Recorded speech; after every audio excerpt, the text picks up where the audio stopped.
All right, what up, guys? We are live. So we got Adolfo Tex joining us for a podcast. It's going to be also a little bit of a Q&A as well. So yeah, this is going to be interesting. It's going to be a good discussion. I just woke up, so I might be sleepy for the first 20, 30 minutes, but I think it's going to be a good time. All right, That's Adolfo. because of me. I asked Alex to do it earlier today, so that's on me. Yeah. Well, no, 4 o'clock. 4 o'clock is usually good, but yeah, Yeah. today I slept in today. You were on the podcast before, so but start off with a quick introduction anyway for people who are not familiar with who you are. Yeah, Adolfo Tex. I am an online fitness coach. For the last couple of years, I've been diving deeper into social media and growing on social media and trying to help people on social media inspire and entertain pretty much when it comes to fitness, but also self-development, lifestyle, and things like that. Is Adolfo Tex your real name? Adolfo Teixeira. It's the Okay. long version. I kind of did Okay. it like Gary V because people, it was hard to pronounce Gary Vaynerchuk, so we did Gary V. So it was hard for people to pronounce Teixeira, and I did Tex to make it simpler for people. Got it. Got it. Okay, so what I want to start off with, because I think this is probably the thing that I find most interesting about you, is your beard transplant. Because I don't know anyone else who's done that, and I think a lot of people always ask me, "Yo, I can't grow out the beard. I have a hard time with that." And you're the first person to tell me that. I didn't even know that was possible. I didn't even know it existed. So, can you talk a little bit about that? How you did it? What the process was like? And yeah, what issue you had with your beard beforehand? 100%. So I always wanted to have a beard, and I had one, but it was really patchy, right? And Mhm. I tried everything that is out there to maximize my beard gain. So, natural testosterone boosters. I was like optimizing everything to raise my testosterone, and my testosterone was on a good level based on the blood tests I did. Then after the testosterone was out of the way, I was like, okay, let's look for something else. And I came up with minoxidil, which I'm sure a lot of guys know because of the hair. So you can also do minoxidil on your beard. So I did minoxidil, microneedling, collagen supplements, biotin supplements, everything I could find online. I would try it for like a year or so, and it gave me some results. But I saw at that pace it would be 5 years before I would have a full beard. And so I was lucky when I was in Warsaw. I met this guy through a common friend that he had a really nice beard. And I was just talking about like minoxidil I was doing and stuff, and it just came up in a conversation. It was like, yeah, I did a transplant, and I was like, what? Like your beard looks amazing. It looks like so good. So he was telling me the process. How is it that actually your hairs they take it from somewhere else in your body, and they pinch it, and one by one they put it like on the spots that are lacking on you. And a lot of people do that for the hair, but other people do it for the beard. So that was it. I luckily by then I already had like a fairly good following. So when I contacted them, they offered me to do a social media deal. So they told me instead of paying, if I was interested in promoting them on my YouTube and Instagram. So I was like, yeah, sure. Like I have a lot of guys following me, interested in looks maxing and stuff like that, developing how they look like. So I'm down to that. It makes sense. And that was it. I went to Turkey. They, it was amazing. Istanbul was amazing. Everything I felt like a vacation. Literally, it was like 4 days, and it felt like a literal vacation. But I got out of that vacation with with a nice beard. And what they do is they actually take hairs from the back of your head, um, and they put it on the spots that you need. So some people do it from like chest and stuff like that, but the best one, the highest quality one, is from the back of your head, and you don't really notice it. Like after like I'd say 4 months, you don't really notice that anything happened back there because it's just a little percentage of the actual hairs that you have. So yeah, that was it pretty much. Oh, I didn't know the second part of the story. I didn't know they did it for you for free. How did they? How did they like? So you called them and they were like, "Oh, I know you from TikTok," or how did they find? No, because I DM'd them on Instagram, and they just saw in my bio that I had like a YouTube channel and stuff like that. Um, and my Instagram following was fairly decent, so that's why they asked for it. How much does it cost? How much would it have cost otherwise? So it's usually, I think, between 3 and 5K. If it's here in the US, it's much more expensive. But there was a lot of Americans there, like flying out to Turkey, because it's like even with the flight accommodation and everything, it comes out much cheaper than doing it here in America. Interesting. Do you have any photos of what you look like before you did the beard transplant? I do. Can you pull them up? We can do a share screen. I want to really show this because I think a lot of people are going to be like, "What the fuck?" Yeah, of course. Hold on.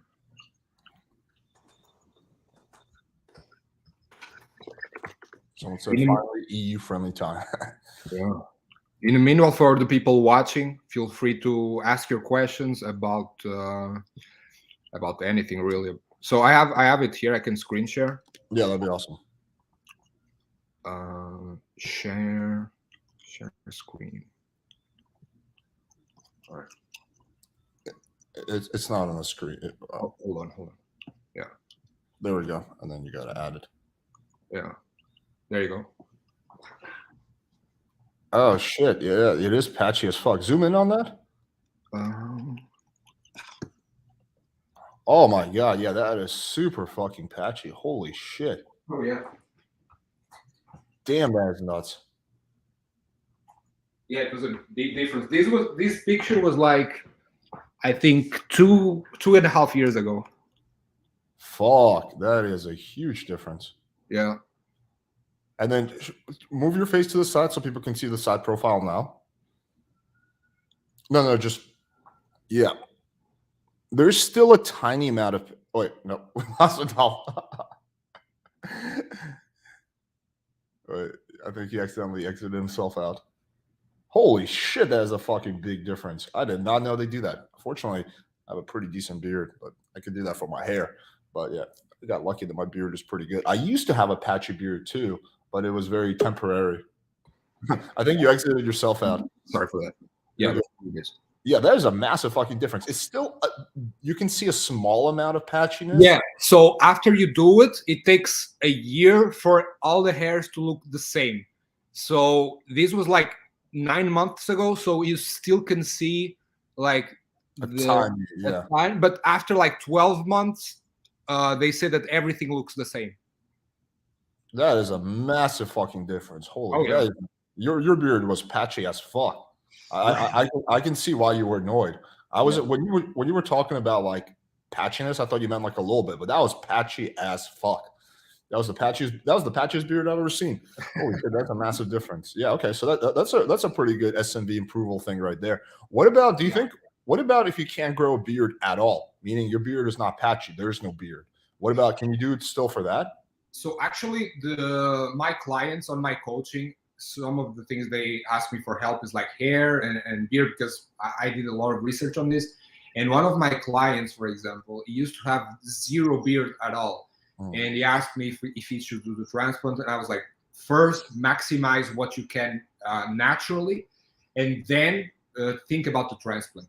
And he actually has been doing the routine I recommended him, which was the minoxidil, the microneedling, the biotin supplements, collagen, and so on. And of course, maximizing his testosterone. And bro, he went from like almost zero beard to like 70% beard. And so yeah, for most people, I would just recommend to do like the natural process, and then after 1 to 2 years on the natural process, think about the transplant. Yeah, that's what I did. I had but mine was different. I think yours is just genetic. Mine was alopecia. So I had a beard, and then I don't know why at some point I started losing hair in my beard and it looked really patchy. But yeah, minoxidil, derma rolling, microneedling, same thing. Yeah, it came back after like 3-4 months. Mine actually, I started losing my beard because I think I was going too high in the testosterone dose. How much were you taking? I was doing like 200 milligrams a week back then. Now I do like 150. Yeah, your DHT was probably too high. Yeah. Were you taking any DHT blocker back then? No, I don't. I don't. Well, I take a natural supplement like Supplemento, but I don't take finasteride. Okay, yeah, that was probably the reason. Like, it was too high of a dose for you're producing too much DHT. Yeah. Do you take finasteride? No, never, because I think finasteride is not related to beard. It was more like for hair. Okay. So yeah, I never had hair problems. Okay. Okay. That's fascinating. Okay, let's talk about the other thing, which is getting jacked. So you don't fuck with steroids, right? So far, no, but I 100% will sometime hop on TRT. 100%. Okay. So how what's give like a rough overview of like what advice you give to clients who want to get in shape, who want to put on muscle. So the two biggest things are like the first one is diet. Like a lot of people think that just eating healthy food is what's going to get you jacked, but no, it's not. Like eating healthy is lower on the priority scale. What really matters is the amounts of food that you're eating. And if you want to put on muscle, if you want to get jacked, you have to eat more food that you think you do. Like for anyone that is skinny and can't put on weight, you have to eat more food. That's the first thing. And obviously higher protein. Most people don't eat enough protein on their foods, and also foods that you can digest properly. Because if you're the type of person that is eating and you're always farting and you always have like horrible diarrhea or any kind of those things, people like normalize like, oh, I fart a lot and stuff like that. No, bro, like if that's happening, it's because these foods are not meant to you. Like if you're having a proper diet, you shouldn't be farting that much. Yeah, that's true. I agree with that. It's kind of like normalized, but it's not normal to like that to happen, or your belly's in pain. It's not normal. Yeah. You're right about that. So you should really make a list of stuff that makes you feel like that, makes you feel bloated, because that's taking away from your gains. That's so underrated. Yeah, you can do a food allergy test. That's the easiest way. But yeah, you can also keep a list and do experimentation. But the easiest way is just to do a food allergy panel. They're like $300, $400, but then you can find out exactly what your body doesn't digest properly. That's the easiest thing. 100%. And if you're willing to invest, yeah. But if you don't want to invest money, bro, just make a list of the foods that make you feel bloated and the ones that don't, and stick to the ones that make you feel good. After every meal, you have to feel good. You have to feel like, wow, that was a solid meal. I feel really good. You shouldn't have a crash in energy. You shouldn't be bloated. This is one of the things that doesn't get talked enough when it comes to getting jacked. And apart from this, of course, workouts. A lot of people have no idea what they're doing in their workouts. I see people that want to put on muscle and they go to the gym, do like 1 rep maxes and 2 rep maxes, and like, oh, look at me, I'm so strong. And if your goal is to put on muscle, bro, you should be focusing on like 10, 12, 15 reps, mixing them up. I do a lot of exercises that go all the way up to 30 reps, bro. I go high volume, high reps. Don't be like, and if you're at the gym, don't be afraid to go 30, 40, 50 reps, like if you can, like, but if you go all the way up to 50 reps, like don't stop until you reach it. But then for the next set, you already know, okay, that was too light. I'm going to increase the weight. But don't stop just because your plan says this exercise is 15 repetitions. Doesn't mean that you'll get to 15 and you stop. No, keep going until you can't go anymore, and then adjust weight accordingly on the next set, if that makes sense. Yeah. So can you give a breakdown of your like workout plan? Like exactly how you try, like a weekly workout plan? Can you give us like I do push-pull legs, and it's what's kind of unique about my approach and what I do to my clients. There's a few things. The first one is that I separate chest and shoulders when in the push day. So it's kind of like shoulders and triceps, and then back and biceps, legs, and then chest and triceps. Because I don't think you can really develop strength for chest and shoulders in the same. I agree. I actually agree with you on that. Yeah, you're right. You kind of have to separate them. Yeah. Another thing is that I put a huge emphasis on particular body types of people. So every person has a body part that no matter what they do, it will. Adolfo, can you get a little closer to the microphone, though? People, I think. Oh yeah, sorry. If you want, I can put my headphones as well. Doesn't matter, just as long as you're a little closer. Yeah. That's a lot better. So people kind of underrate, like a lot of people don't need to train. For example, glutes. Some people just grow glutes just by existing. Just by existing and eating a good diet. Other people, I don't know, arms. They just have natural arms. So you should look at your particular body type and see what muscles you need to put more emphasis on, right? So, for example, for me, I need to put a lot of emphasis on my side delts, and I think 80% of guys would need that as well. Like I'm the exact opposite. I actually never train shoulders, and I have like shoulders my best body part. Yeah, like everyone is different, but like you know what I mean. Like 80% of guys, like they should train more specifically side delt. It's one of the most aesthetic parts. Like when I ask girls like what they like on guys, like a lot of them say broad shoulders, and broadness is the side. It's not the front; it's the side of the shoulder. Yeah, and that's just like shoulder raises with weights. Yeah, lateral raises. And you don't even have to go that high, that heavy on the weight. You can just do like 15 pounds or something like that. Right? That's the thing that my approach, I like to mix it up. So sometimes, on one, for example, I was doing shoulders today, and on the first exercise for side delts, I would go so heavy that I can't lift the weight all the way up. I would go, for example, 50 pounds, and I would do just half reps. That would be my first 3 sets of the workout. Then for the next exercise, I would do, for example, cables, and then I would go all the way through, right? But this time with a light weight. So to grow a particular muscle, you should always mix up shit to kind of confuse your muscle. You should go very heavy and lower reps, and then like lightweight, high reps, full range of motion. Adolfo, isn't that more of like an advanced training technique? Like for a beginner, like they don't really need to do that, right? That's more of advanced for someone who's been training for a while, right? I'd say this is like intermediate to advanced. Beginner, you don't necessarily need this to grow, but intermediate to advanced, like intermediate 100%, you can already start implementing this, and you'll have some good gains. So yeah, I'd say intermediate to advanced. Yeah, because you're talking about reverse pyramid training. I actually do that too, but I think when you're starting, like I don't know. Tell me if you agree or disagree with this. I do like what you said about separating like shoulders and like So I guess like an example of like a training regimen. I guess the first thing you would have to figure out is how many days you can dedicate to training. Yeah. So if you can dedicate, let's say 4 days a week to training, which I think should be a minimum. I think you kind of need like 4 days a week. I mean, 3 you could probably get away with, but 4 is better. So 1 could be like legs, chest, and triceps. And day 2 can be shoulders, arms, back, and abs, right? A little bit of abs. And then you take a day off, and then you can redo that again. And then where basically you're just trying to figure out, okay, what weight can I do with good form? So like, as long as the form is good, can I do 8 reps? If I can't do 8 reps, then the weight is probably too heavy. If I can do over 12 reps, then the weight is probably too light. Do that. Then do like, also I'll do like 3 or 4 sets, and then I'll drop the weight and do like a little bit of reverse pyramid training, do a little bit of a lower weight. And that's basically, I think that's like a good starting point. I don't know. What do you think?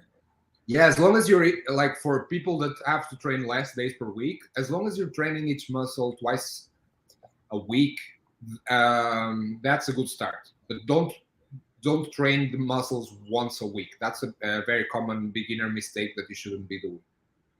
Someone said this. Let's play 5. Let this guy explain his routine for insult to Chad in 90 days for all the black pillars here trying to look max.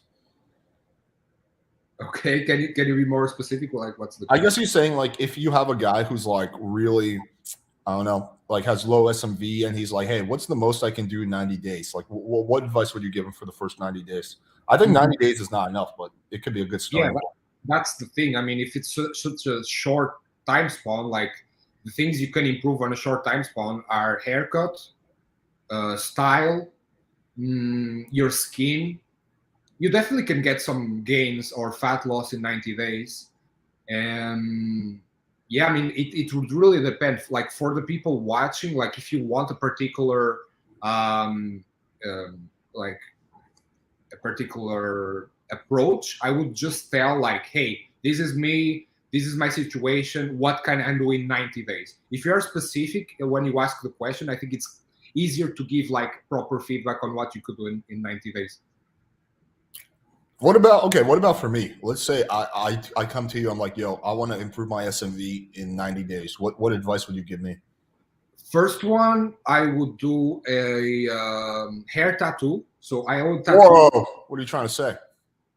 I mean, I would say I will improve your hairline. I already have a perfect head of hair. Next.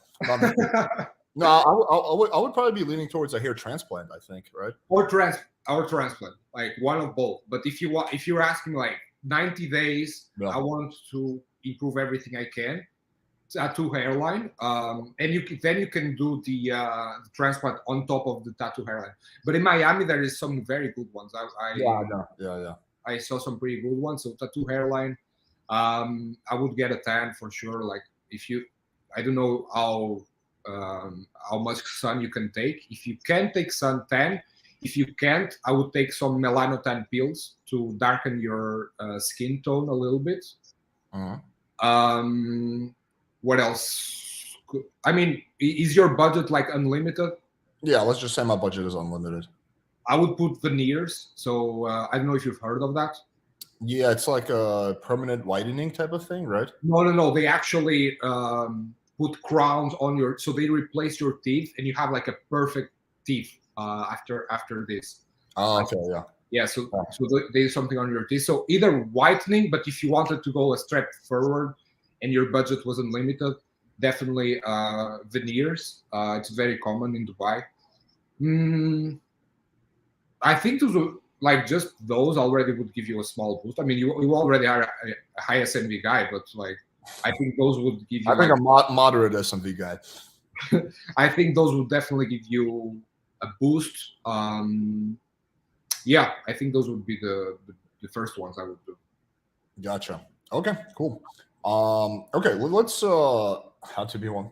What are the things that you would do for skin that you mentioned earlier? What do you do for skin? It's very simple. I do so I wake up in the morning, I shower, and in the shower I have a face cleanser. So I wash my face in the shower with this cleanser. Then after I have a moisturizer that has sun protection, so that the sun doesn't really damage my skin when I go out during the day. So I apply that moisturizer with some SPF, and that's it really. Then when I come back from the gym, I use the washer again on my face on the shower, and I apply moisturizer again, but this time without SPF. This time it's a moisturizer like with retinol, and the retinol kind of like evens out. If you have like dark spots, it kind of like evens them out across the skin. So those are the main things that I do for my skin, honestly. And apart from that, drink a lot of water. That's important. Reduce stress levels, optimize sleep hygiene, wash your bed sheets and pillowcases at least once a week. Oh, there goes my skin. Yeah, these are the biggest ones, I'd say. Yeah. Okay. The next thing I want to get into is you've traveled around a lot, so I'm curious. What city has been your favorite so far for game? Let me think.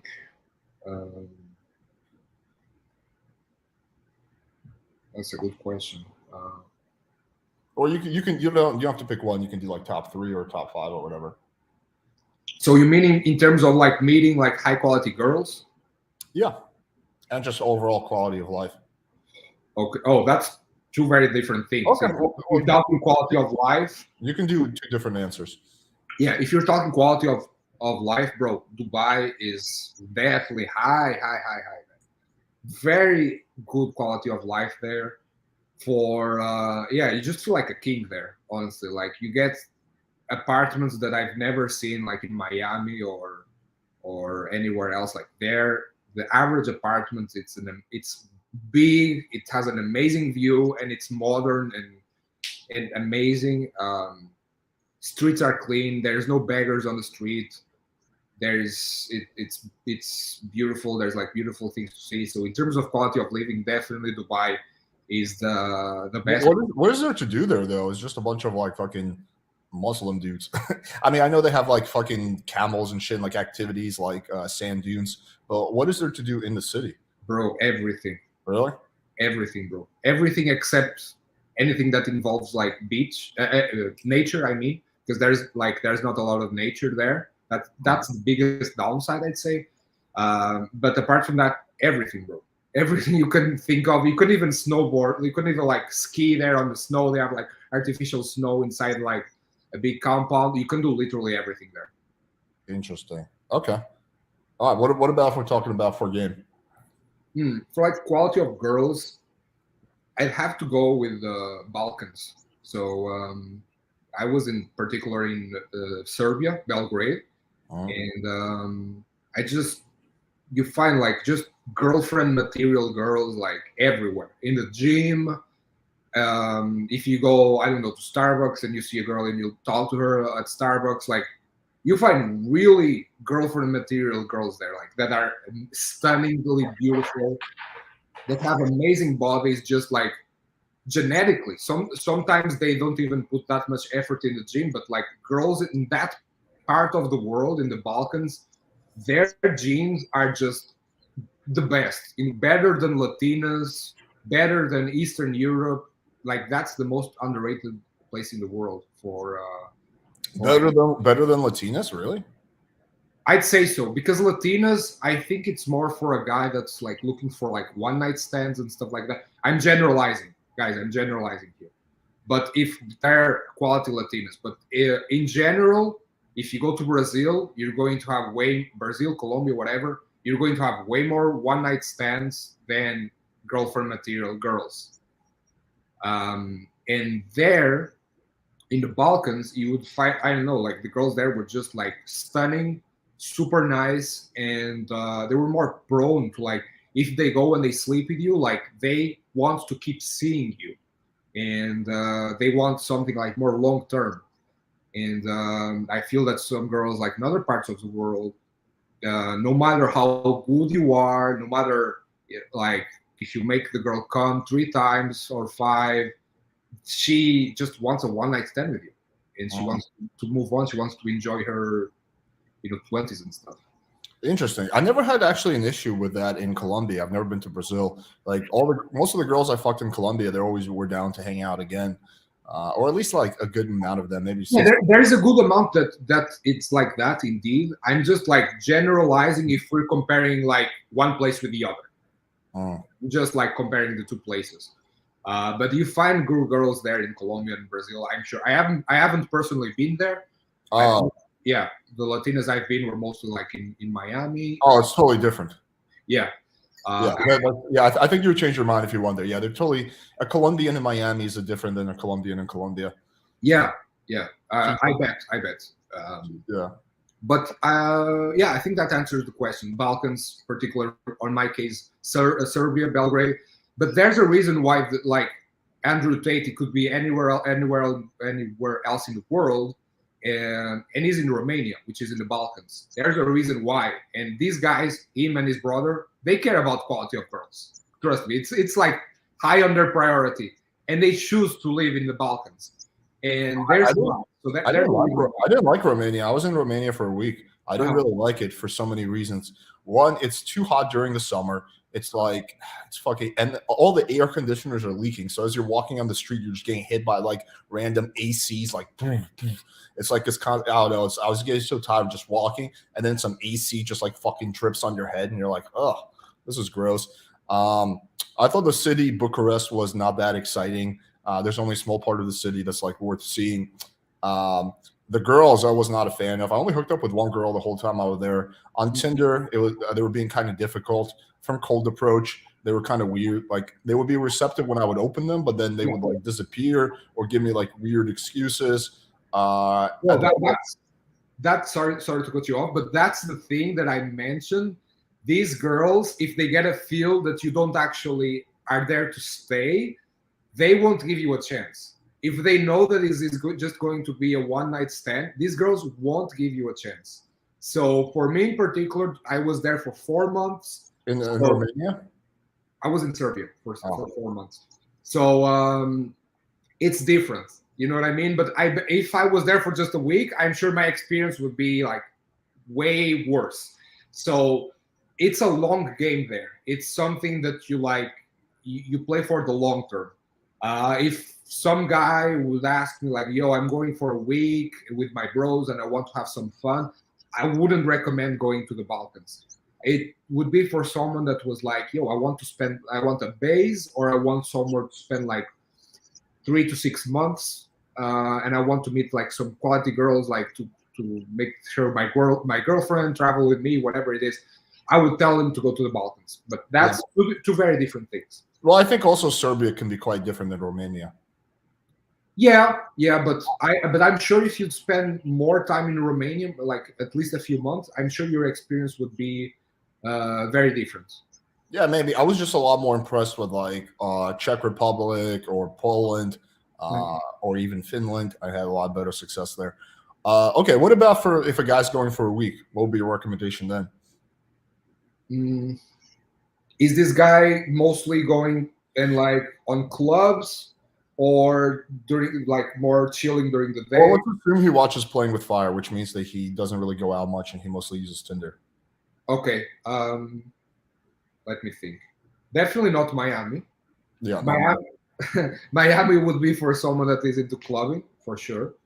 Um, for Tinder, good question.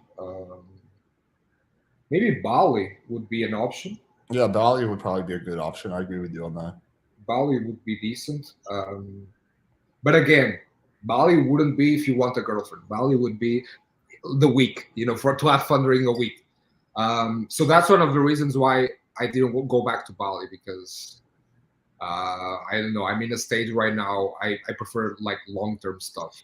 Uh, so Bali, you for 1 week, you definitely have fun in Bali. You definitely have fun in Cancun as well. You definitely have fun in Croatia. That would be a good one for a week, which is something I did. I went for a week to Croatia. I had a blast there. Um, yeah, those would be the Dubai. Dubai, you would have fun in Dubai too. Really? But I think game would be pretty difficult in Dubai, no? I don't. I didn't have that experience. I didn't Yeah. have that experience. I felt girls there. Like you have everything. You were the girls who were like the gold diggers, like Miami and stuff. You had a lot of the same vibe of Miami in Dubai, but you also had the girls who just went to Dubai because they got a high earning job there, and they just came from Europe or an Arabic country to Dubai to get paid well for their job, and they just go to their job, go to the gym, don't are not into the party How were scene. you mostly meeting girls in Dubai? Were you doing Tinder or what were you doing? Bro, no, I don't really. I haven't done Tinder for a long time actually. Nowadays it just comes naturally during my life. Honestly, if I'm at the gym or I'm in my way to the supermarket in Dubai, most I think the girls I've been with were just like randomly in the supermarket, because I live like in my building. There was a supermarket like below, so I would like always be getting groceries and stuff. And most of the girls I've been were either at the gym or supermarkets. Really? So you can approach girls in Dubai because I thought it was like kind of like Muslim where like people like opposite sexes don't really interact during the No, daytime. No? bro, 100% no. You'd Oh, see girls there dressed more slutty in the street than you'd see in Miami. Like really? Dubai, it's a different world than the rest of the country. Dubai, like it's girls are super open minded, because you have girls from all over the world there. It's not like the Arabic girls, yeah, they're conservative, but the girls that come from other countries to Dubai, they're way more open minded. Um, so it's very different from the locals and stuff like that. Interesting. Okay. Yeah. Okay. Interesting. Uh okay. So your recommendation would be for if the guy's going for like a week to go to like Bali or Croatia. If he's going for a few months, it'll be Serbia, basically. Yeah, Serbia, or I've been really liking, but this is for me in particular. I've been really liking Texas. So What I city in Texas are you in? Houston. Houston. And Okay. I've been having an amazing experience here. So I think American girls in general are kind of seen as, slutty. But I think because guys just think every girl in America is like girls in, Miami or LA and stuff like that. But if you go to these like smaller cities in or smaller place, like I don't know, Arizona, Yeah, Texas, I agree with what you're saying. Yeah, I I agree with think you'll find like higher quality of like girlfriend material girls in these kind of places. So that would be another option, going to one of these places here in America or even Europe. Even Europe, like you would find like some like high quality girlfriend material girls. I don't think I would want to live in Houston though. I drove through it. It looked like kind of like a shitty city. Yeah, for someone that's outside of my social media niche, it's like that. But now it's a hot spot for people that are into like the fitness social media thing because it's like one of the biggest gyms Yeah, in I the heard world that. open here. What's the name of So the gym again? It's like Alpha Land, say that again. Alpha Land. Okay. Yeah, so it's for my niche in particular. So it's been good because I'm able to meet girls who are into fitness here and stuff like that. So you have like these commonalities. So it's different for me because this is particular for me. But for any guy listening, I would recommend like looking up like places like Arizona or in Texas, I would know Dallas or stuff like that. I think that would be a very good option. I wouldn't go to Miami or I know you live there, but I'm just being honest. I Yeah, wouldn't go no, to Miami. I agree with what you're saying. Yeah. I don't Yeah, think, or I wouldn't go to Miami, LA. I wouldn't go any of these places. If you have the money, I would even go to New York for that matter, but definitely not LA or Miami. yeah, I've lived in both of those places. They're actually much harder for game than like a small city like 100%. Houston or something like that. Yeah, I agree with that. Interesting. Okay, so another thing I want to bring up. So okay, so you have a pretty popular following on TikTok, and you do a lot of collaborations with girls, right? Uh, how often does that like? Do you ever combine business and pleasure? Like, do you ever hook up with those girls, or you keep it completely separate? I try to keep it separate, definitely, because my priority in my life is my business. And if anything is gonna interfere with the business, I don't even ponder mixing it up. So if I like, I'm sure like a lot of these girls, even though I find them attractive, if I would, if we would do something, it would be fun in the moment, but there was a high chance things were going to get weird after because we would keep seeing each other at the gym, and would have to stop making content. So it was either all or nothing. Like either we actually start seeing each other and it moves forward, or if it didn't work out, it would become weird. Mhm. So I think when you have like an abundance mindset, like there's so many other girls that you cannot actually meet and develop into something meaningful, that you're not going to be like have this scarcity mindset like, oh yeah, I'm filming a video with this girl, I'm going to try to go on a date with her and stuff like that. If it happens, it happens. I mean, I'm not saying it didn't happen, of course it happened before, but it was like, first it was very organic, and second, like it was kind of her making it obvious that she wanted something to happen, and I I went along with it because I was into her. So this happened a few times, but I wouldn't make like the first move on these kind of situations. And I would also feel bad. I would also feel like I was kind of taking advantage of her because I was like, "Yo, let's collab." And then after the collab, I was like, yeah, "Hey, so we're gonna go for a wine?" I think it just feel like creepy. You know what I Yeah, mean? I sort of agree with you. I don't. I'm kind of the same way. I usually don't make the first move if it's like a business thing. Have you thought about hitting up like OnlyFans girls, and you can be like, oh, if you do content for my TikTok, I'll do content for your OnlyFans. But then like they think they're getting something out of it, but in reality, you're just getting to fuck them. I know I haven't thought of doing that, bro. That's what I've been thinking about. Yeah. No, I honestly no, I haven't thought. I've met OnlyFans girls. I've collabed with them, but it was never related to their. They do their thing. I do my thing. I never mixed it up. Gotcha. Okay, let's take a look at some questions. Yeah. Okay, why not just train MMA? Not only will you know how to kick ass and also get in shape. I wanted to put on size, and you don't really gain size with MMA. Yeah. Okay, fair enough. What about a guy who needs to improve his looks and increase his muscle mass? Like, But sorry, bro, just to cut you off. Just for the guys to have an idea, before like I gained like 55 pounds. So I used to be super, super, super skinny, like you guys, as I've seen on that picture that I shared. can you show another photo of that? Of course, of course. So I used to do kickboxing for 3 years, and I had the exact same thought of this guy that we were saying. I was like, yo, I can actually learn to kick ass and get in shape. But no, like I was just staying skinny. And share screen.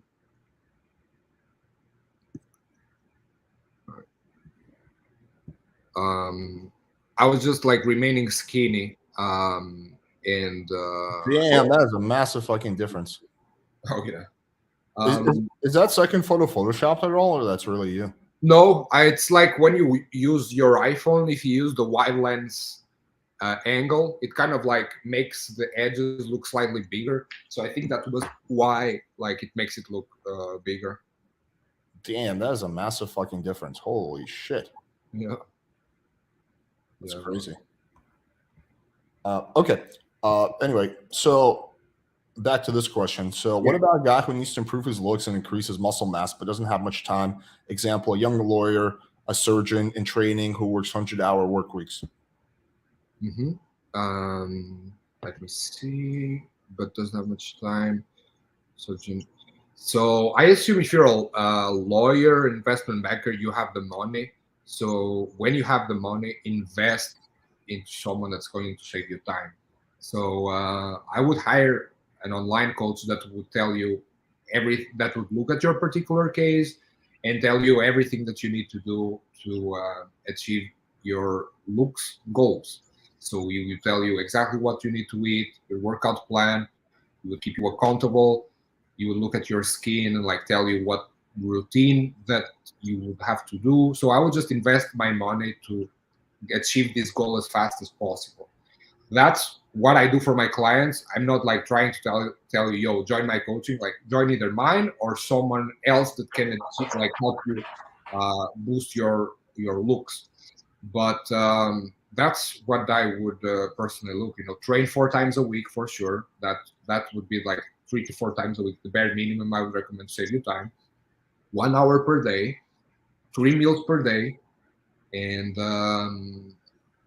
yeah, like that would be the biggest thing. Try, I don't know, if you want to maximize your looks, obviously I would have to take a look at your face to tell like what you need to improve on your face, because that's very underrated. Like a lot of guys only want to develop their bodies, but they don't actually want to improve the face enough, either like skin quality or beard, hair, or some people have too much body fat and their jawline is not visible enough, so you need to decrease your fat so that your jawline is more visible. And some fast things you can do are always like jewelry. That also helps. Like with every girl likes jewelry. Like you can spend just like $20 or $30, and you can look like a better just like that. A watch. You can do a tattoo. You can do tattoos. There's so many things you can do to improve your looks that don't require that much time, really. Yeah, if you want the fastest and easiest thing, you could also do testosterone or human growth hormone, and that will definitely significantly speed up the process. 100%. Depending on his age, 100%. You do growth as well? I used to. I don't anymore. I take a natural peptide. It's called CJC palmorelin, and it keeps my growth hormones levels exactly as high as they were when I was on human growth hormone. So you can actually, yeah, like I played around with human growth hormone for like 2 years, and then I realized that I could achieve those same levels that I was getting just through like a more natural way, basically. So is that peptide natural? It's pretty natural. I mean, depends on how you define natural, but basically, it doesn't actually give you growth hormone directly. It stimulates your body and your brain to produce more growth hormone on its own. So that's Nice. the difference. Okay. So yeah, but yeah. So anyway, so what some people do actually, which is kind of what I did, is they do human growth hormone for a year. Then once they get their growth hormone levels up, they get off growth hormone and they start like a peptide, and that helps you like maintain your growth hormone levels basically. Nice. It's a little different than testosterone. With testosterone, if you get on testosterone, you can't really get off, right? Yeah. With growth hormone, it's different. You can get on, achieve peak levels, and then just maintain them through peptides. But you can't. You do have to do something, because after I stopped taking growth hormone, before I got on the peptide, my weight like plummeted because I lost all my water weight, and I lost like 15 pounds in like a week. And my face looked like shit because there's like craters in my skin. But that's pretty easy to fix. It's just taking a peptide while your growth hormone levels naturally rebound. So yeah, you can also do like what I've been doing is this very small dose of Deca, like a therapeutic dose that you can probably stay on for life. Did that affect your sex drive? No. Yeah, like for the Decadic thing, you have to take like bodybuilding doses. Yeah. If you're taking like very small therapeutic doses, no. Okay. What about the finasteride? Did it affect it? I've never taken finasteride. Okay. Because with finasteride, some people have a long-term. What scares me about finasteride is there's post-finasteride syndrome. Yeah. So once you get off it, like with Deca, I can, if I did have a problem, I could just get off it, and then the problem would go away after like a few weeks or a month. With finasteride, you can have issues for like years, post-finasteride syndrome. So right now I'm trying a natural alternative to finasteride that my doctor recommended. I'm also going to be doing topical finasteride, which I think is you get most of the same benefits without any of the negative effects. But I need with that, it's kind of tricky. I need my doctor to write me a special prescription to a compounding pharmacy. So, but yeah, I'm gonna start doing that. So I'm pretty excited about that. I think the topical finasteride will give me most of the benefits without any of the risk. Yeah. But yeah, there's always shit you can do. The peptide stuff is pretty interesting because you can like, or you can do SARMs. I don't endorse SARMs because I tried the SARM once and it really fucked me up. But a lot of people have good success with SARMs. I've heard a lot of horror stories about SARMs. Like I never recommended SARMs to any of my I clients. was one of those horror stories. Yeah. Yeah, I would never. It's much safer to go with just testosterone growth. I wouldn't do SARMs. Yeah. Yeah, I know a lot of people have good results with them, but yeah, no, I will never do it again. I had a lot of really bad mood swings where I would just start like crying for no reason. Yeah, really weird.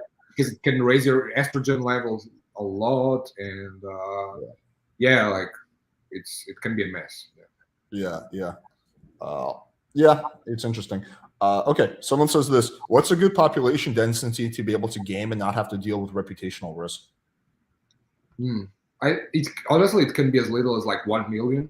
I'd say if you go to a city with at least 1 million, you can you can talk to people and fail, and you won't have a problem.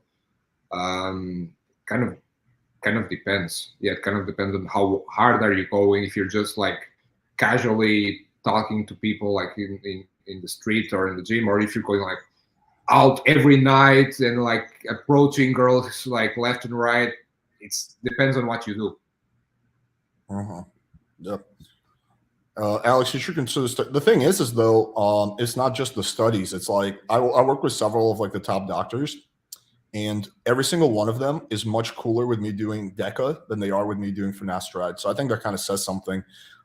If like all of them, like every single one of them is like, please don't do it, Alex. Like every single one of them. So that's kind of what scares me away. But topical finasteride, I did get like two of my doctors to think that like they looked into it and they both said it was safe, more or less. So that's kind of why I'm going to be doing the topical finasteride. Yes, that's true, but you can keep the dose lower. It just depends on the dose with the topical finasteride. So you can keep the dose pretty low, and then it doesn't really become systemic. Okay. What other questions do we have, guys? Get all your questions in. Yeah. Do you have any other thoughts about improving SMV? We touched on a lot of things, but I mean, if who's asking is more specific, definitely your style. I think a lot of people don't spend enough time. Like, I think the biggest thing is actually doing research. Like, actually go whatever girl you're attracted to on Instagram and you're like simping about these pictures, go see the guy that she's dating and do this for like 10 girls. Like 10 girls that you're like, oh, this girl is a 9, this girl is like borderline 10. See what guys are they dating, and they do this for like 10 guys, and they go take a look at the style of the guys they're dating and make a compilation on, like, I don't know, a Word document, whatever it is, of pictures of the guys and their style, and you're going to start to see some patterns, and you start writing them down. Yo, all of them wear jewelry, all of them have tattoos, this, that. 8 out of 10 have this style of hair, and you make this list, and then you just implement it on you. It's so simple. Oh, okay, fair enough. What percentage of success is game versus looks in your opinion? That's the thing. I think using the word game is not, I don't think is like the best way to go about it, because there's so many things involved. Your personality, what you have to, what you have to offer to the girl in terms of emotions. There's so many things than just game. But so if you're talking just purely game, like the lines that you use and stuff like that, I'd say it's not like that when it comes to face. I think he means game as more like holistically, meaning like your vibe, your your confidence versus just pure looks. Oh, if we're saying that, I would say maybe 70% that and 30% looks. Yeah, I would agree with that. Yeah. Somewhat. Yeah. I mean, I think with looks, there's also a point of like you need to meet. There's like a threshold thing. So if you're too ugly, you're below the girl's threshold, then like you automatically might get a no. But if you're like just above her threshold, that's when like you know. So Yeah. So that also comes with the quality of girls that you're looking for. So if you're looking for like stunners, yeah, like of course you want to maximize as much as possible. But if you're looking for a girl next door, like average looking, and I don't know, that's your thing. Obviously, that's you don't need to improve your look so much. yeah. We already covered this, guys. So we covered this earlier in the podcast. Which country are you from and currently live? So I was born in Portugal, a small country in Europe. I've been there for 4 hours. Yeah, you should go for longer than that.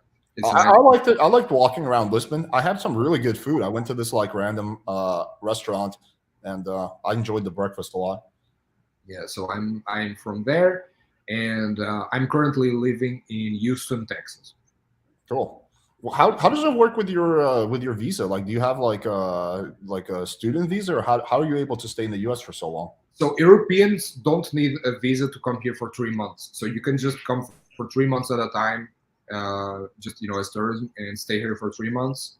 And if I would want to stay for longer than 3 months, which I do, I'm in the process of getting. It's called a B2 visa, which allows me to stay in the US 6 months a year for 10 years. So I think that's going to be the move. I don't know if I'm going to go as far as like getting a green card and stuff. But definitely I want to stay here at least 6 months a year. So what Adolfo was trying to say is that he's looking for a gay marriage. So if you marry him, he'll train you for free. Is Adolfo? It's funny when my roommate Indian PE, he was having some visa issues a few years ago, and he was gonna have to like leave the country if he didn't find a job. He wound up finding a job, but we were like looking into like the gay marriage thing because I was like, oh well, I don't want this guy to fucking get kicked out of the country. And then I actually talked to like people who like did the marriage for citizenship, and they were telling me how like complicated the process is. Like they do the interviews and stuff like that. And I'm like, yeah, I don't think I'm good enough an actor to convince like the interview people that I'm gay. What if they're like, okay, kiss your husband? I'm like, okay, sorry, dude. That's hilarious. Yeah, so it turned out to be way harder than I thought. But yeah, okay. Playing with fire. Would you do a pod on transplant like JMO? Yeah, I would. Once I do it, I am going to do it at some point in like a year or two. But yeah, I would. I have no problem. I'm super public about everything I do. Yeah. I think a hair transplant is less controversial than me taking growth hormone and DECA. So, Oh yeah. Oh yeah. they'll put themselves in your hopes that you'll start. What percentage of the time do you think girls put themselves in you in hopes that you'll start conversation with them from top G? What percentage? I'd say like 30% maybe. It's like smaller percentage. Most of the times, like the best girls that I've been with and stuff like that, like I have actually went up to them and maybe they didn't see me before. So I'd say 30%. That's a very particular question, by the way. What has Adolfo attributed to most of his success on cold approach to? Just reps, just reps. I just doing it over and over the time. Like you start figuring out like what works, what doesn't, what is awkward, what isn't, and just fail, and so it's just putting in the reps, honestly. But that being said, I think initially when I started, putting myself out of the comfort zone and be like, whoa, I have to actually, like everyone before they actually start like going up to a girl and talking to her, everyone kind of relies on, oh, I'm going to just meet friends of friends and stuff like that. When I made the realization that I wanted the top quality girls and I didn't want to rely on my friends to present me to them, that was when I put in my mind, no, I need to go and actually talk to them. So you kind of need to have like this relentless mindset, like it's all on you. Like this could be your future wife walking in the street, and you're thinking to yourself, oh, maybe she has a boyfriend. So go and find out if she has a boyfriend or not. Yeah, if I relied on my friends, I would be a virgin still. Yeah, you know what I mean? Like you have to put the responsibility on you to find your future wife, your future girlfriend, whatever you want. Put the responsibility of you. If you slack off, if you don't have enough willpower, honestly, I would just start doing nofap. I think a lot of people like do it excessively, like porn, fapping, and stuff like that, and they lose that urge to be with the person of the opposite sex because they can just go home. They don't even think this consciously, by the way. Like it's subconscious. Yeah, I agree with you on that. You're on the street and you see a beautiful girl, and it's so much fear of getting rejected.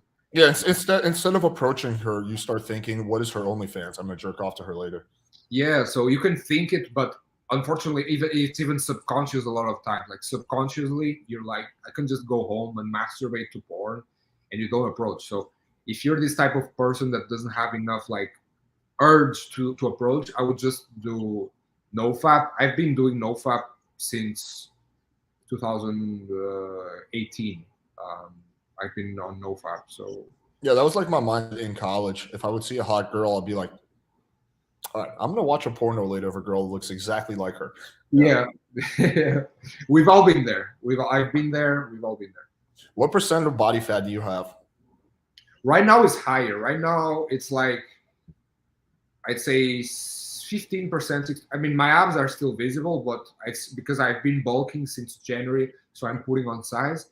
I'd say 16% body fat right now because I'm trying to actively put on size. How often do you get your haircut and beard trimmed? Every 2 weeks, 2 to 3 weeks. I go once a week, but yeah. Mm-hmm. Because I start looking like shit after like 10 days. How old are you? 28. Okay.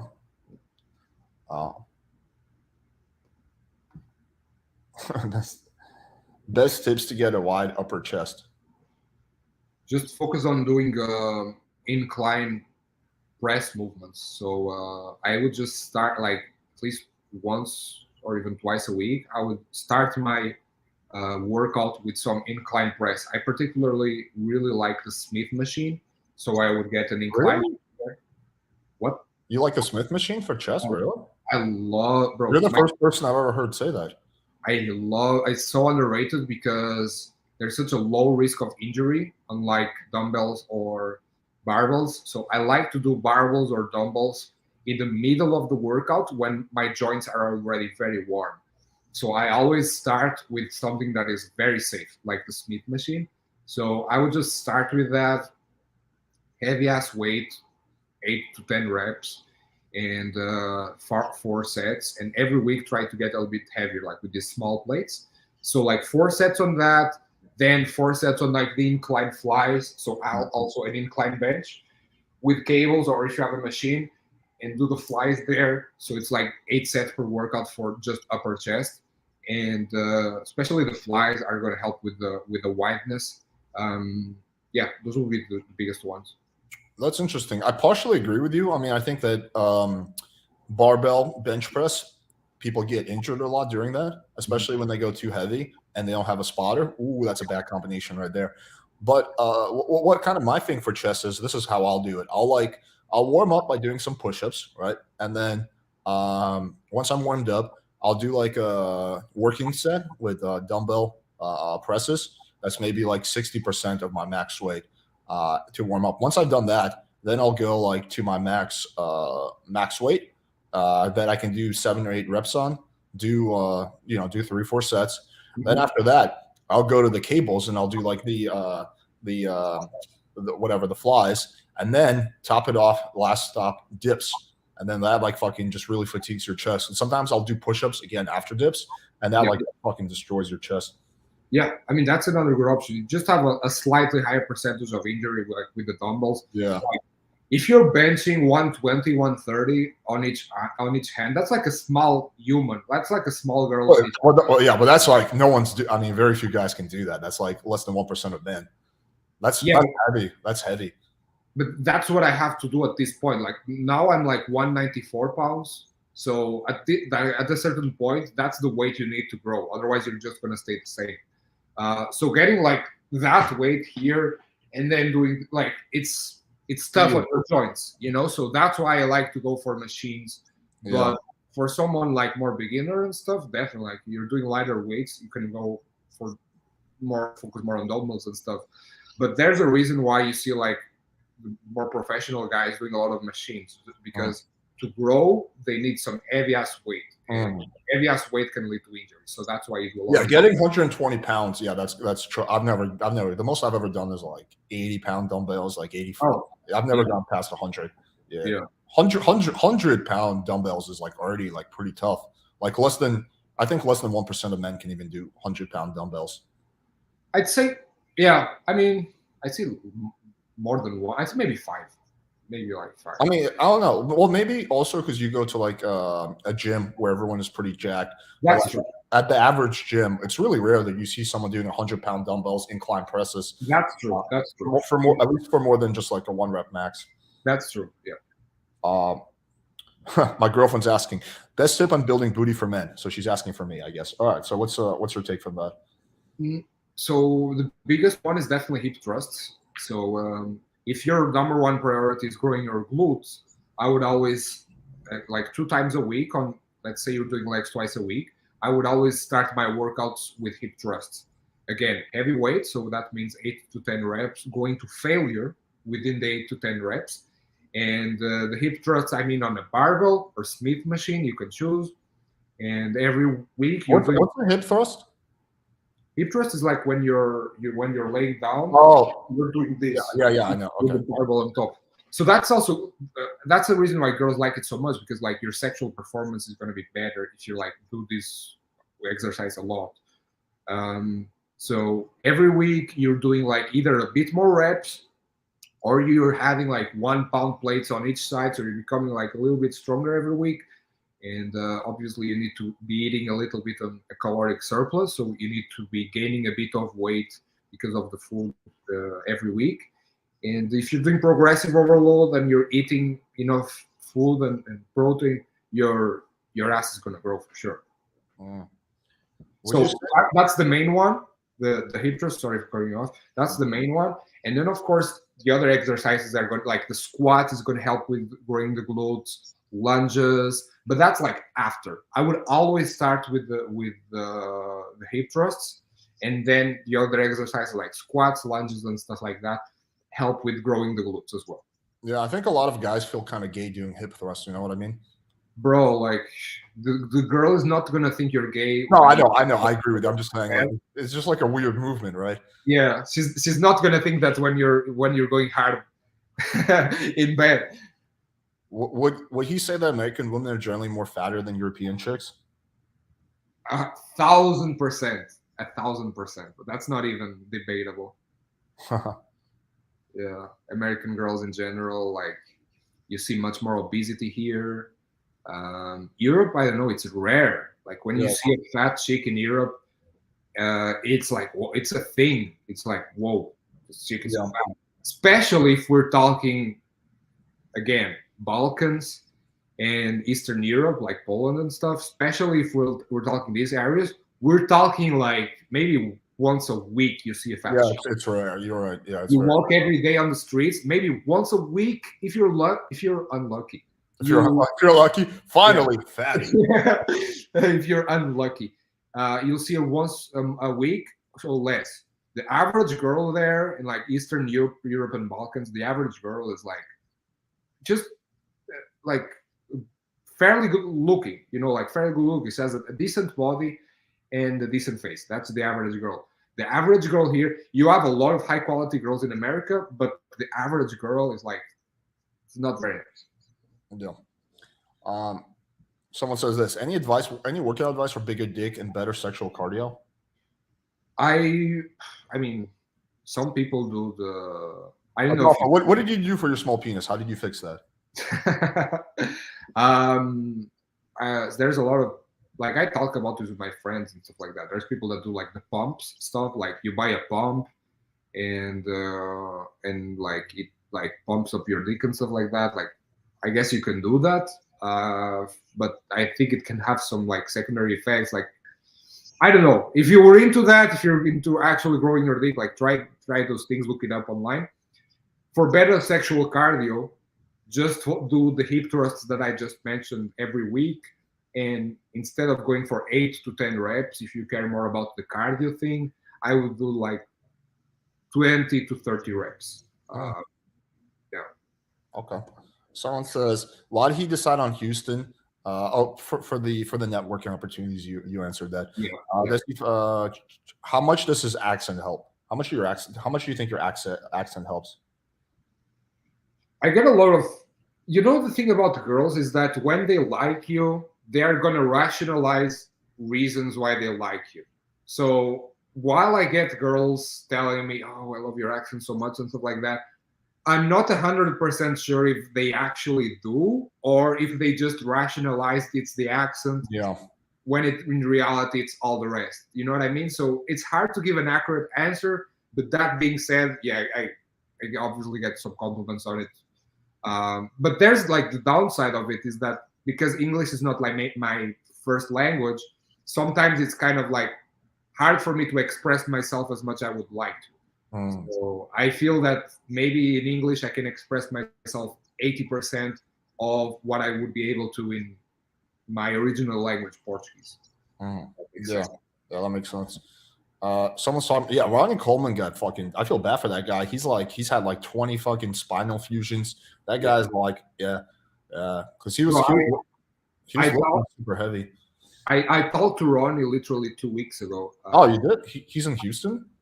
Yeah, he was here for like 3 days. I talked to him at the gym, and bro, it's like I almost like I'm not the kind of person to like cry for anything, but I almost cried like when I was like with him because seeing someone that had like so much, it was such an alpha. Like imagine you like on your prime, like you want to accomplish things and stuff like that, and just like literally like a decade later, you're on a wheelchair. And he's in a wheelchair? Yeah, bro. He's on a wheelchair. It literally like and imagine being in that position. Like and the dude was just still so positive. And what is he doing in the gym if he's in a wheelchair? He was like doing a YouTube video and stuff. Oh, okay. Is he going to be in a wheelchair for the rest of his life, or? I see. Unfortunately, I think so. Unless like some miracle, like stem cells or something, can save him. They Uh, probably could help him. Yeah, they probably could uh, help him. But yeah, unless something related to stem cells can save him. Unfortunately, yes. And yeah, bro, it made me just so emotional, like seeing someone like that. Because I already getting very emotional about like old people in general. yeah, it's sad. And like, and then seeing him like relatively young, because you see people like similar age of him that are like amazing. You see fucking Tom Cruise, and they are the same age, and these other people are like crushing it in life still, and he's not able to. So the only thing I can't tell, and nobody can, is how much of it is genetics and how much of it was actually he went like excessively hard. I think, I mean, the human body is just not designed to lift like 400 pounds overhead. Like That's we're just That's weren't true, but, designed to but you be. have a lot of people who did almost the exact same things as him, and they look amazing his age. You look at like guys like Michael Hearn and stuff like that. They are both on their 50s, and Michael Hearn is like a 10. But were they going as heavy? Ronnie was going like really, really fucking heavy. Oh Like, yeah, bro. You have guys who are going like really heavy as well, but I mean, maybe his form wasn't perfect. I don't know, but yeah, that's true. There's many factors, but I think genetics also play a role here. maybe. And some people are just unfortunate. They like he was so blessed in a certain area of like putting on the actual size. He was so blessed, but other area like it was the opposite. Like maybe he didn't have good aging genetics and stuff like that. I don't know if that makes sense. No, it does. I just think also like just in general, like your body's just not designed here. I'm gonna pull up a picture of Ronnie Coleman to do like that much weight. Like, it's like you're going above what you were designed to do, basically. Like significant. Like look at this guy. Uh, like you don't get like this just from taking a lot of steroids, although that's essential. You need to also fucking lift really fucking heavy ass weight to look like this. And like he was probably like look at this fucking guy. He was probably like overhead pressing like 400 pounds or something. And like, yeah. And then that's Bro, just so much. Or squat. He was probably squatting like fucking 800 pounds. And like yeah, just the back is not designed to handle that much weight. bro. But now let me show you something. Let me share my screen and show you Okay. something. Yeah.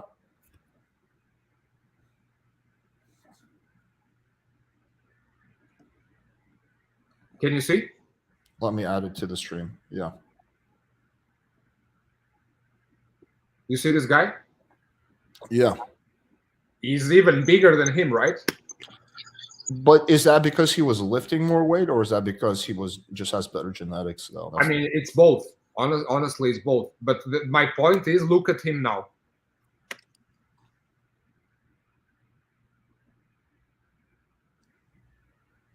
These are Yeah, like, he still looks good. Although he definitely still takes like testosterone and a bunch of other of shit. course. But yeah, look at him now. Yeah. He looks good. Like it's just genetics, Like sometimes it's just bad luck. Like he was even bigger than Ronnie, and he just aged super well. Like part of it is like okay, better decisions, better health decisions, but it part of it is just luck. Yeah. So I mean, but there's also a chance that like this guy, I'm sure he was lifting heavy, but there was a chance that maybe he was doing more like high reps yeah. versus Ronnie was doing like really heavy weight. Oh yeah, 100%. That was the reason why I was just mentioning about me doing a lot of Smith machine and stuff like that. Because at a certain point, if you keep lifting heavy like free weights, it can mess you up. Yeah, for sure. Okay.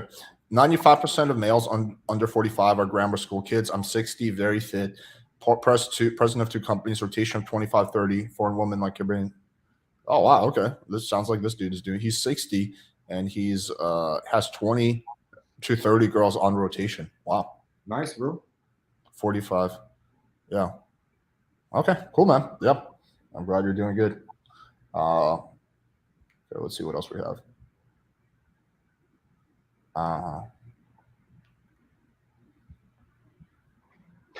Let me see.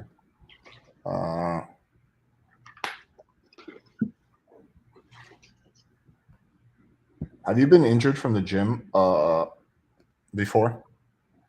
Yep, I have. My longest injury was I always the injuries I've got was always in the shoulders, and the longest one, it was probably like 2 or 3 months.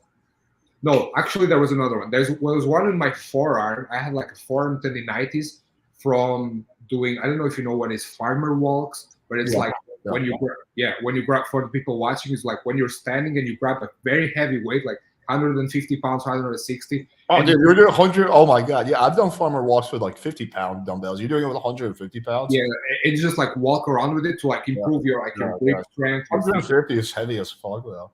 Yeah, so you walk around with it to like improve your finger strength and grip strength. Yeah. And I was doing that maybe too much without warming up, that for several reasons. And I got an injury here that was with me for a couple of years actually. I mean, I was still able to work out and do most things, but I would still feel some pain there. Luckily, it's finally gone. But that was my longest one. And I have to say, when you're in a cold weather, you're way more prone to injuries over when you are in somewhere warm. Because when you're somewhere warm, you naturally are more like warmed up when you get to the gym. Interesting. Yeah, this injury like was when I was in Portugal during the winter, and I had another one when I was in Warsaw, which was also fucking cold there. Yeah, when it's cold, it's always like more likely for injuries to happen. Like you need to do way more warm up if you're in the cold weather. That's interesting, dude. Yeah. Interesting observation. Someone says, any tips on how to fix wrists? Can't do push-ups unless on knuckles. Bench press doesn't feel good at all. It depends on what we're talking about. It can be a micronutrient deficiency. Your joints can be lacking because of that, so you could fix it with like taking a collagen supplement. For example, there are omega-3. There are many things that you can do nutrition-wise.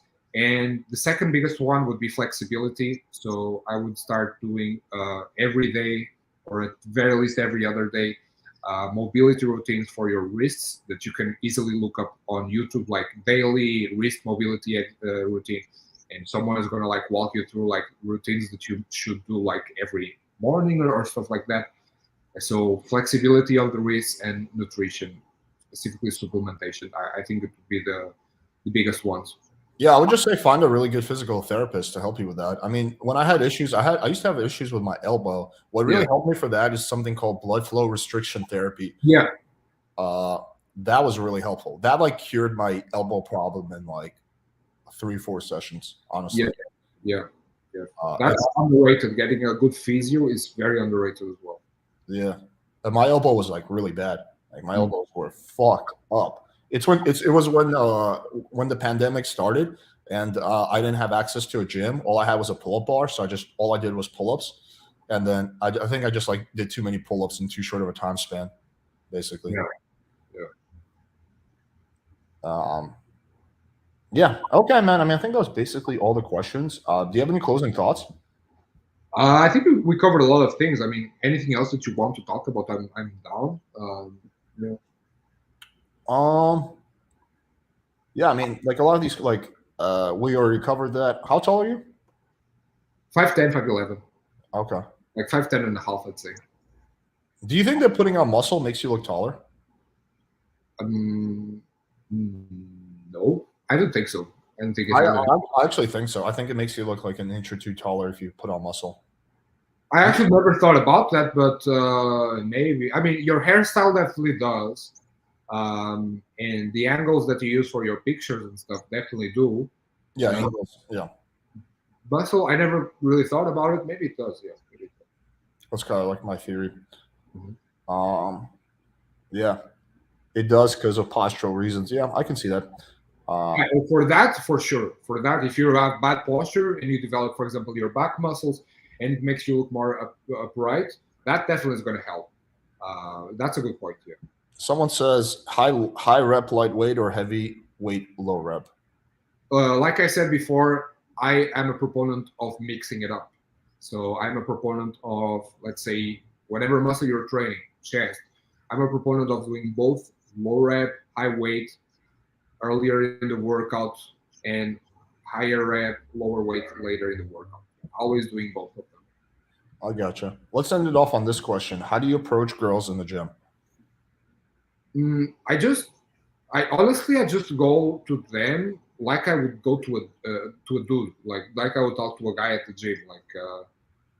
I would just go and like anything I'm curious about them, I would just ask them. So let's say I would see a girl here in America that doesn't look like she's from here. I would just go and ask her, "Yo, what country are you from? Are you from here or from somewhere else?" And something I'm like genuinely curious about her. And then based on her answer, like some girls are gonna answer like, "I'm from there," and that's it. I'm like, oh, okay, thank you, and I'm gonna proceed with my day. But if she like answers and I can feel that she's interested, I'll continue talking.